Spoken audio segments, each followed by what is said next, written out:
The name's Murdock. Fish Murdock. Top detective for the North Pond Police Department, and nothing gets past me. Because I'm as tough as clamshells and ready for danger. And I've been patrolling these waters for years, and no trouble escapes my keen eye of justice. The waters were calm this day. Crime was taking a nap. So I decided to retaliate by taking a nap of my own in my late model top cop cruiser until the chief's yelling through my dash radio snapped me back into reality. Murdock, in my office immediately. The chief sounded angry, but if you've been on the force as long as I have, the chief always sounds angry. Murdock, I need my best on this case, but all I've got is you. The chief. Lieutenant Swordfish, 32-year veteran of the MPPD. The chief was flaming from the gills when I walked into his office. Oh yeah, chief? Well, if I had your brains, I would need new brains to fix the old brains I had to fix the last brains I didn't need. Silence. The chief had jokes, but I had punchlines. Listen, Murdock, the city has a problem, and it's you. But me and your old man had history. He was a great cop, maybe the best, the big tuna, a legend in these waters. And you, well, look at yourself. You're a disgrace. Always in trouble, sleeping in your squad car, fighting with your partners, trash on your desk. Not to mention how you're dressed. Just look at you. Murdock, I know you're not sleeping. Huh? No way, chief. I was just thinking about my old man. You and him had history, huh? You guys went way back. Yes, all the way back to the academy. We trained together, fought crime together. We just about did everything together. Partners to the death. Till that day end. Murdock? Murdock? Murdock! I know you are not sleeping in my face. Get out of my office. Now! Get the case file from Justina. Just don't screw up. Justina was waiting for me by my desk with the file in her fin. Her long, sweet, beautiful fin. She was a sea goldie, lovely as a sunrise and smart as a book or something like that. Good morning, gorgeous. It's 5 o'clock in the evening, Fish. Still sleeping in the janitor's closet? Who, me? Oh, no, not anymore. I take my naps in the squad car now. The seats recline way back. You're the worst. How about we go out tonight? Dinner at the Seahorse? Or a late movie at the Wave? Drinks at the Clam Bar? What do you say? Oh my, I always wanted to eat at the Seahorse. Can you really afford that place on your salary? Heck no. I figured if you wanted to go, you had the shells to spend. Fish Murdock, you are the funniest man I've ever met. Now take this file and do your work, funny man. Oh, one more thing. The case is about funny bones. See you later. Maybe. Wait a minute, Justina. You mean the Funny Bones? The haunted house on the west side of town? Not that one, right? You're kidding me, right? Mr. Murdock, you're not scared, are you? Because the way your fins are shaking, it looks like you're scared to death. Baby, my fins are shaking because I got a shaky trigger finger. Any moment now, pow, right in the kisser. Don't you mean itchy trigger fingers? No, I mean shaky. Does my fins look like they need scratching? Just give me the case and beat it. Nobody's scared over here. No sirree, Bob. The truth was, I was scared, shaking in my boots. And I didn't even wear boots. But if I did, boy, would they be shaking. Like an old lady's teeth after she ate a firecracker sandwich. But Fish Murdock is no scary cat. More like fishy cat. But hey, the job's got to get done. Right after a long nap. After my lunch break, on my drive over, I thought I would get better familiar with the case. I remember the stories like they were yesterday. The legend of Funny Bones in the Haunted Hotel. It's a childhood ghost story. So, story has it, this so-called ghost, more like drunk ghost bum, he lived outside the hotel in the alley. The kids called him Funny Bones. He's so skinny with food past his ribs, it sounds like a DJ Fish beat. Yeah, he's so skinny. If he ate a dry piece of bread, he will catch fire. Wait, he's so skinny, when he farts, it sounds like his booty's crying. Wah, wah. Man, they tease the tears out of people. Man, those were some funny times. I cracked myself up. Well, old Funny Bones wasn't laughing. As a matter of fact, he got hotter than a kid on fire riding a gasoline skateboard. He started smacking those hecklers up left and right, up and down. It was insane. Old lady screaming, bad kids running. The hotel manager came out shaking his fist. Well, old Funny Bones didn't take kindly to that. Kapow! Right in the kisser. And when the cops showed up wanting to take old Funny to jail, they had to chase him all through the hotel. The only thing left was his arm hanging out. And in his last breath, he said he was going to come back and pay back everybody that ever made fun of him. Then, the compactor crushed him into tiny little bum pieces. After that, the hotel was never the same. It was said Funny Bones haunts the place, smacking people in the head, snatching people's food, kicking them in the legs. But the most mean and creepy thing he does, most of all, is the laughter. All through the place. Almost crapped my pants thinking about it on a ride over there. What was I doing here? Why the heck did the chief want to send me? Lenny and Johnny would have made better test dummies. Ghost bait. Yeah, ghost bait. Those guys get under my gills. If I do run into old Funny Bones, I'll tell him Lenny and Johnny thinks he's stupid and his breath smells like old musty squid juice. I made it to the hotel around 11 o'clock. The place was deserted. No one had been back since the incident. Nothing but seaweed and algae over the walls. And the place reeked too. What Neptune's beard was I doing here? The file said there were some mysterious lights and noises coming from the joint late at night.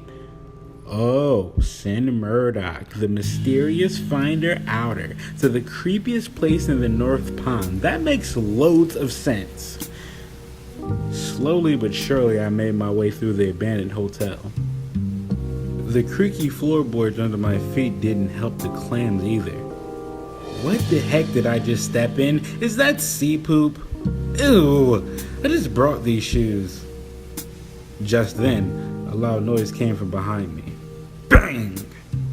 I turned around, quick from the noise, startled.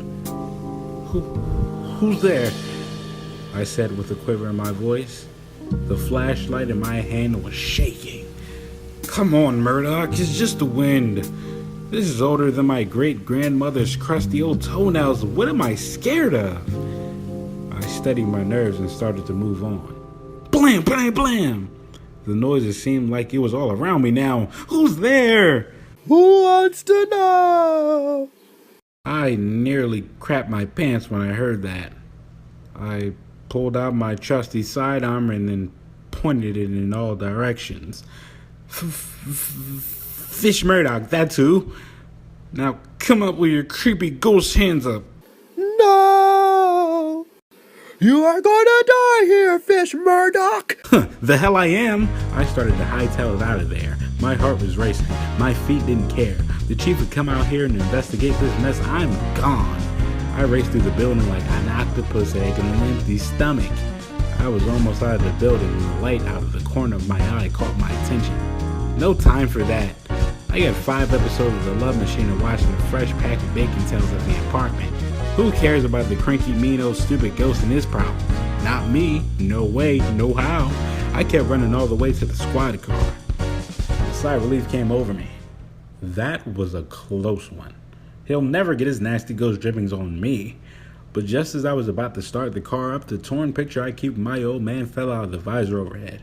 I looked at it. Seeing his big meaty face and those cold beady eyes got me to thinking about what the captain said to me earlier. He was a great cop, a legend. Who cares? I'm out of here. I tried to start the car up, but it wouldn't start. Tink, tink, tink. Come on, you hunk of junk, let's blow this pop stand. But no luck. Okay. I get it, Pops. Be a man. I took a deep breath and got back out of the squad car. Okay, if we're going to do this, let's do it right. I walked to the back of the trunk and pulled Betty out. Betty was my trusty sidearm. Double action pump shell gun. It was my old man's. He used to always say, when things get heavy, call on Betty. Well, things were getting downright massive. Let's rock, old girl. Somebody needs to go night-night. Just as I was headed back to the hotel, that same light coming from the bedroom upstairs window caught my eye again. Since when do stupid, creepy, old, dumb ghost bums need lights? Let's go find out why. I kicked that front door right off the hinges. Blam! I'm back, you old dusty, seaweed-eating, dirt, stinky, hotel-haunting, no-good-for-nothing, stupid ghost. My nerves were steady. My teeth clenched.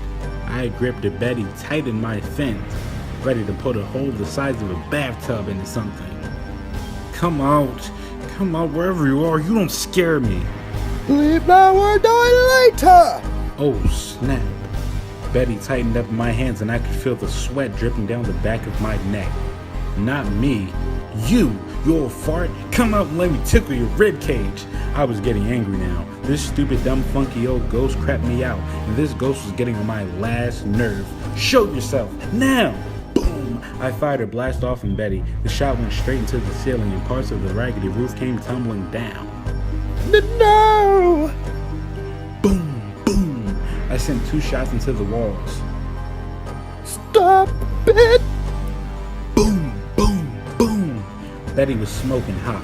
I was ready to fire some more rounds into the floorboards when all of a sudden the cry cried out again. Please stop! I'm begging you! The funny light I was seeing from the upstairs window started to glow again. But from one of the doors that opened up on the balcony, a frail-looking figure stepped out of the doorway holding a lantern. I'm coming out! Don't hurt me! But I kept Betty ready. That old creep made one move and he was getting a big bowl of hot shell soup with no crackers. Keep your hands where I can see him, you old creepy dust bucket. Who are you and what the heck are you doing here? I'm Myron Turtle, the old manager of this hotel, and I live here. Please stop shooting up my home. It's all I have left. You live here? Nobody lives here but old Funny Bones. Oh, that's just an old legend everybody keeps telling about this place. There's no such things as ghosts, silly. Smack! Who you calling silly, you dusty old creep? Ouch! That hurts. Well, I'm Detective Fish Murdock from the North Pond Police Division, and there's been some complaints about loud noises and strange things happening here. Well, I do all those things to keep the kids away from tearing the place up. Well, that's for making me come out here. Boink! That's for making me miss my favorite show. Boink! That's for making me miss nap time. Boink! And that's for making me think there was a ghost haunting this place, you big moron. That's Myron. No, it's moron because you're a moron. Now you're under arrest. Why are you taking me to jail? Oh, boink! Because I said so. Now let's go. I couldn't wait to slap the clam cuffs on this so-called wannabe fake-a-rooney. He made me miss a date with Justina. Well, maybe not a date, but he made me miss a lot. Please, Mr. Murdock, this is all I have left. This old place. It's been in my family for years, and I'm the only one left to take care of it. I wanted to feel sorry for the bum, but he made me wet my pants when he started all this mess trying to scare me. No way, Jose, you're going to jail, and that's final. As I was dragging this ashy old dingy figure, the room started shaking. Hey, this one of your tricks again, old man? Don't make me bop you again, 'cause I will. And I'd like it. No, no! Heavens, no, it's not me! Don't hit me again! Just then, the chandelier started to shake, and all the doors started to rattle. Then the walls and floor started to vibrate. Then, all of a sudden, it stopped. Is this your crusty old grandma doing this stuff, buddy? 'Cause I got enough shells for her smelly butt, too. I started to raise Betty up for another blast, when all of a sudden, a real ghostly presence appeared from out of nowhere, floating in midair. That's a real ghost. My knee started shaking and I could feel another trickle coming down my leg. It's Funny Bones. Well, I was just leaving. You know Funny Bones can stay here. I'm out. And I ran out of that place faster than a fart leaves a butt. But what about me? I still have these cuffs on! Who gives a bloody shark tooth? You can keep the cuffs. I jumped into my squad car and left nothing but smoking bubbles. And there you have it. Another one slammed shut by the one and the only Murdock. Fish Murdock.